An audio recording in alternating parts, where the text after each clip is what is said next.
cada cierto tiempo a Juan de la Puente, que es politólogo, analista político, en fin. ¿Qué tal, Juan? Periodista también, por supuesto. Buenos días, ¿Qué un tal? gusto. Juan, hace un momento hemos escuchado declaraciones del presidente del Congreso, Daniel Salaverry, que son un poco llover sobre mojado en la tensión que existe evidente entre él y el núcleo, digamos, más cercano a Keiko dentro de la bancada fujimorista.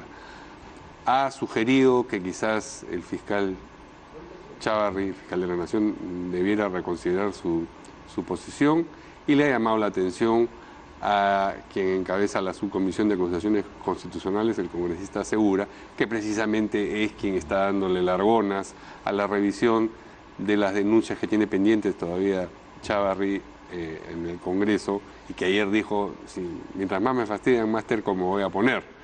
¿Qué te indica eso a propósito del clima interno en el partido y en la bancada de Fuerza Popular? Así como hay el camino de Santiago, este es el camino de Daniel, ¿no? El camino de Daniel. Porque él hace un primer acto que es el pedido de licencia en la bancada para mantener una neutralidad.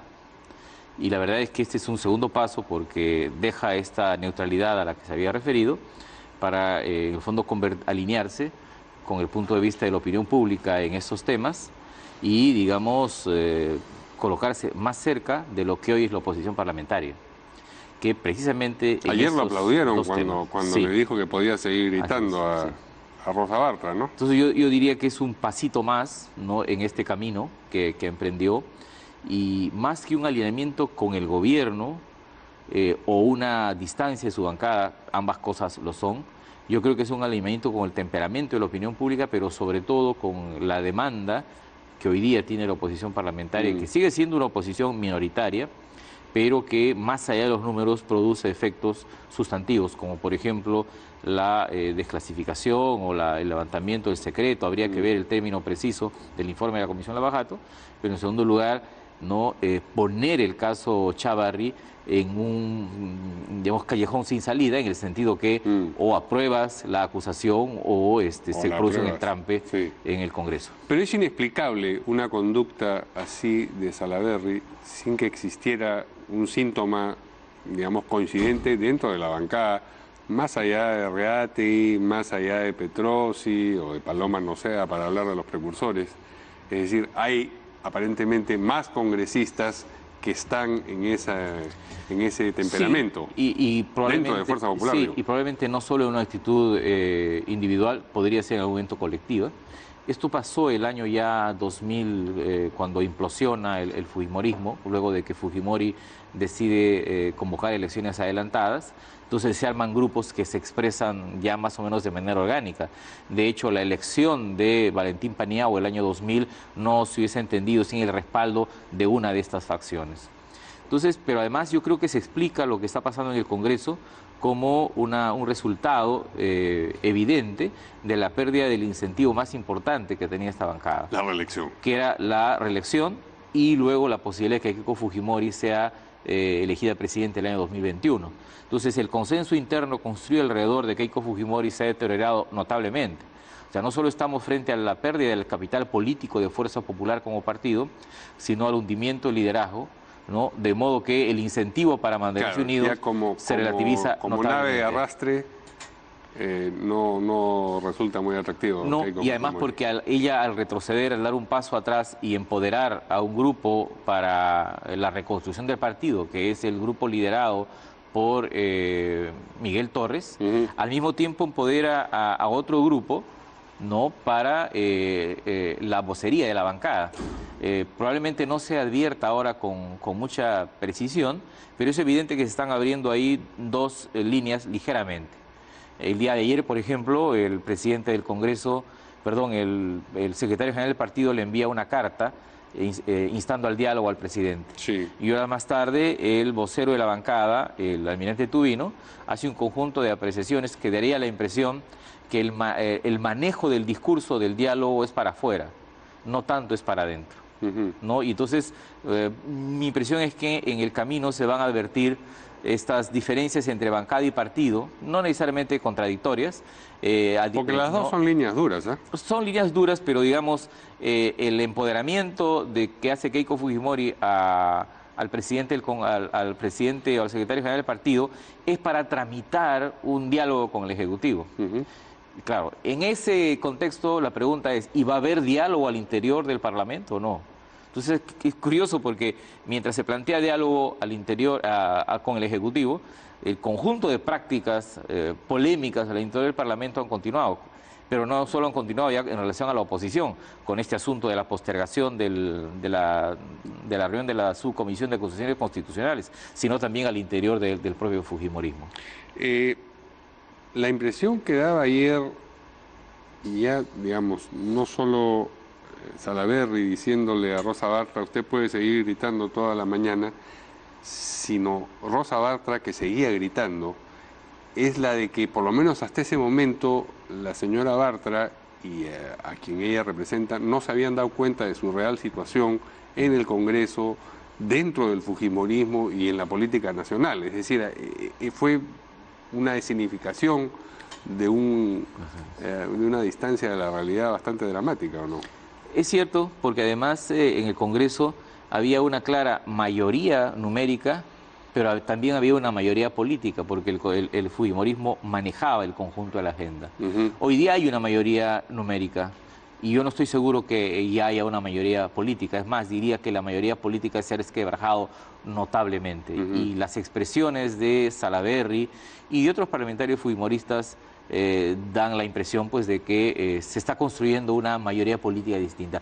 Si yo podría concluir y juntar lo que sucedió ayer en el Congreso, las entrevistas que se dieron en la noche en relación al Parlamento y las declaraciones de hoy día en la mañana del presidente Salaverry, diría que está construyéndose una mayoría nueva, una mayoría política nueva en el Parlamento, que yo no sé qué fisonomía tendrá, pero evidentemente será distinta a la que hemos tenido. Ese era el siguiente tema que pensaba abordar. En tu artículo de la semana pasada tú te planteas 3 preguntas, la tercera de ellas es qué va a pasar en el Congreso, es decir, en la relación entre las bancadas, dónde va a estar la ruptura o la falla, digamos, que separe a unos de otros a partir de ahora o a partir de lo que ocurra con... Ahí hay opciones, ¿no? Sí. El Premier ha sido hoy día enfático al señalar que esperarán cómo se resuelve la situación legal, yo diría judicial, de Keiko Fujimori para ver cómo se encara el diálogo, pero tengo la sensación también que podrían precipitarse los acontecimientos al interior del Congreso. Una opción es lo que yo denomino un paniaguazo, es decir, que se produzca una mayoría clara para producir una nueva mesa directiva. Pero también es cierto que los manejos que está produciendo Daniel Salaverry podrían evitar ese paso. Se está convirtiendo... Y entonces colocarse mucho más al medio en el Congreso o con una especie de neutralidad favorable hacia la oposición, no, digamos, como una especie de presidente incómodo para la mayoría parlamentaria, mucho más cómodo para la oposición, en un equilibrio muy, muy delicado y muy precario. Que es posible en política, es posible. Ahí tenemos las dos posibilidades. Pero no lo acompañaría toda la mesa directiva, porque el resto de la mesa directiva, que también es fujimorista, no tiene esta posición, digamos, más cercana a las otras bancadas que eso es cierto, pero mirando el reglamento del Congreso, el estudio del Parlamento tú tienes el presidente que tiene un conjunto de prerrogativas y tienes la mesa directiva que toma acuerdos sobre todo administrativos, tienes la junta de portavoces, tienes el consejo directivo, la comisión permanente y el pleno. O sea, es un Congreso que está organizado de modo que el presidente sí puede tener cierta capacidad de movimiento. De hecho, en la última etapa, ya no solo el presidente Salaverry, sino también Salaverry, ¿no? Manejaba el Congreso más con la junta de portavoces en medio de la crisis, ¿no? Luz Salgado tuvo una mayor comodidad, entonces manejó el Congreso básicamente con la mesa directiva y con la junta de portavoces. Al producirse una crisis mayor, yo veo a Salaverry manejando esto con la junta de portavoces, ¿no? Incluso llegó a decir en algún momento... No, se ha respaldado en la junta de portavoces para el cambio de, digamos, postura frente a lo que habría que hacer con el informe de Lavajato. Él se basa sobre la decisión de la junta de portavoces. Claro, y además empujó la decisión de darle la confianza al Premier Villanueva y a su gabinete con las opiniones de la Junta de Portavoces. De ahí sale la famosa idea de que será hasta el 4 de octubre la aprobación, sin que esto figure en el texto, por ejemplo. Entonces, ha funcionado esta relación entre el presidente y la Junta de Portavoces. ¿Te lo imaginas a Salaverry liderando una facción del fujimorismo? En este momento no. Mi impresión es de que él camina a una especie de disidencia personal. No lo veo dirigiendo un grupo. Podría ser que me equivoque, si los economistas se equivocan, los politólogos también. Entonces, pero lo veo más como un jugador solitario. Pero en el fujimorismo hay opciones. Hay una opción, hay un temperamento de los antiguos fujimoristas, aquellos que vienen del Parlamento del 2006 y 2011. Están los nuevos, nucleados alrededor de Torres y Letona. Están los provincianos, están los evangélicos, ¿no?, que también son una buena cantidad. Y veo que al construirse esta mesa directiva partidaria con Torres a la cabeza, han tratado de juntar estos temperamentos, ¿no? Ahora, las esquirlas de esta implosión, es un poco, digamos, contradictorio pensar en una implosión y en esquirlas, pero se entiende la figura. Los efectos colaterales han afectado, como digo, a otras agrupaciones políticas. Creo que la más afectada es el APRA. Es el APRA, pero si nos atenemos a los resultados del proceso crítico brasileño, la caída del PT frente a Bolsonaro no es solo caer el PT. Lo que se vive en el Brasil es una liquidación o una merma de capital político de todas las fuerzas políticas. El partido PDME, que era el tercero, ha pasado a ser el noveno. Hay un conjunto de dinastías políticas que han sido liquidadas. Aquel que piensa que la caída de Fuerza Popular y particularmente Keiko Fujimori va a ser solo la caída de ella se equivoca, porque me parece que es un desplome mucho más colectivo. Pero yo me refería en este caso sencillamente a lo que ocurre en el Congreso. Es decir, antes las iniciativas del APRA contaban, por lo menos en un 80% de los casos, con el apoyo garantizado de la mayoría. Eso ha dejado de ser así, al punto que ha habido como 3 iniciativas en las que han tenido que rebobinar o resignarse a lo que ocurría porque la piscina no tiene agua. El APRA jugaba en esa relación con los parlamentarios experimentados que tiene, entregando pelota, casi como un volante. ¿No? Hoy el APRA está jugando por los costados, abriendo terreno propio, ¿no? Y sin llegar al arco. Y todavía sin llegar al arco. Entonces, claro, y hay la queja de Jorge el Castillo cuando dice, cuidado, hay una especie de alianza entre el fujimorismo y el gobierno. Es un poco de despecho. En el fondo lo que está diciendo es que, oye, por si acaso, nosotros estamos cada vez más distantes de Fuerza Popular, ¿no? Ahora, es obvio, también para efectos de la construcción de una nueva mayoría política, la ubicación que va a tener el APRA y Acción Popular, ¿no? Porque no se puede construir una mayoría política si es que el fujimorismo mantiene su capacidad de relacionarse con otras fuerzas políticas. En este momento creo que al interior del Congreso no lo tiene. La izquierda, particularmente la del Frente Amplio, no ha logrado capitalizar esta crisis o esta recomposición, ¿no? Tengo la impresión que la izquierda se ha quedado en el referéndum. Y el referéndum aparecía inicialmente como un punto de llegada, pero a estas alturas ya es un punto de partida y se necesita, yo creo que después del 9 de diciembre, muchísimo más. Yo creo que el presidente ha abierto una puerta de reformas que deberían ser continuadas.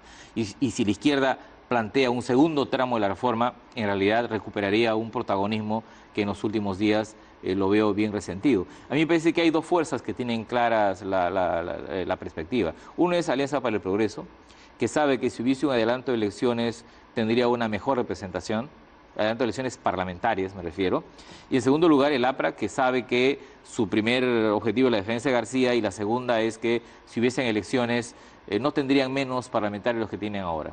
El resto de fuerzas políticas me parece que no tienen clara su ubicación en la hipótesis de que el desenlace de esta crisis se lleve al Parlamento, porque es obvio que Yo en diría estas que Acción condiciones... Popular sí, porque no. Acción Popular tiene hasta el discurso de que debiera Claro, el problema es disolverse que, el Parlamento, están sí. bajo la fantasía de que los resultados Sí. municipales El quizás... problema es que hay dificultades muy serias internas en Acción Popular. Hay por lo menos 4 humores muy sostenidos, el de Mesías, Pero no el de creo que Lescano, ese no sea el caso de... del APRA, por ejemplo, ¿no? Claro, lo que pasa es que el APRA tiene a Alan García que produce un reordenamiento de fuerzas. Uno tiene Acción Popular, a Alfredo Barnechea, tiene el desafío de Díez Canseco, tiene Lescano que quiere ser candidato presidencial y plantea el cierre del Congreso, y tiene Mesías Guevara que está peleando la Cajamarca. presidencia, la gobernación regional. Aún así es interesante que el principal, el líder más cotizado hoy día en las encuestas sea Alfredo Barnechea, ¿no? Que es además de Acción Popular, ¿no? Creo que Guzmán está un poco mejor Por ahí colocado, anda sí. Guzmán y por ahí anda también Kenji Fujimori. Ahora, interesante además porque el papel de Acción Popular en el proceso electoral, incluyendo lo de Lima, lo convierte en un partido centrista que en la crisis puede hacer cosas, ¿no? Y le puede resultar bien. Muñoz cosechó 1,5 millones de votos en 10 días. Sí. Claro, con el apoyo de mucha gente. En cambio, Urresti cosechó 1 millón de votos en 10 días contra todos. Eso también para efectos de cuán polarizado y al mismo tiempo incierto es el escenario peruano. Finalmente, ¿cómo ves el panorama interno en el oficialismo? Claro, todos estamos mirando lo que ocurre en las otras bancadas, pero también se moverán las placas tectónicas dentro del oficialismo. Bueno, la dura batalla entre Vizcarra y el Congreso lo ha ganado el presidente Vizcarra.